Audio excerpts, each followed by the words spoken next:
ফ্রান্সকে এত সুন্দরভাবে এত সহজভাবে হারিয়ে দিয়েছে, সেই হিসাবে স্পেন কাপ নেওয়ার যোগ্য এবং স্পেন কাপ নেবে আমার বিশ্বাস। আরেকটা স্টার যোগ হচ্ছে, মনে হচ্ছে যে ফাইনালে জিতে গেছি সেরকম অনুভূতি লাগতেছে ভিতরে।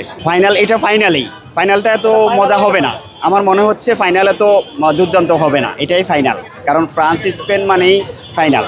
আর ফ্রান্স যেভাবে প্রথম থেকে দুর্দান্ত খেলা দেখিয়ে আসছে, শুধু স্পেনের প্রতিদ্বন্দ্বী হিসেবে ফ্রান্সকে মনে করতাম, যেহেতু ফ্রান্সকে এত সুন্দরভাবে এত সহজভাবে হারিয়ে দিয়েছে, সেই হিসাবে স্পেন কাপ নেওয়ার যোগ্য এবং স্পেন কাপ নেবে আমার বিশ্বাস।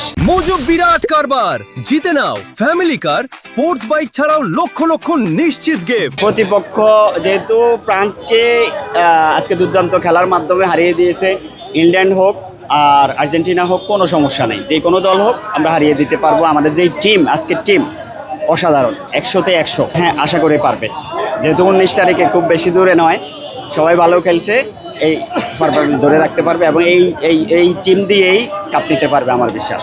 আরেকটা হলে যেমন লামিন ইয়ামালের গোলটা যদি হইতো তাহলে আরেকটু মজা হইতো, যদি ওইটা অফসাইড দিয়ে দিছে, তারপরেও ভালো হয়েছে, 2-1 হয়েছে। আশা করি 2010 সালের কামব্যাক করতেছে এবং আরেকটা স্টার যোগ হচ্ছে।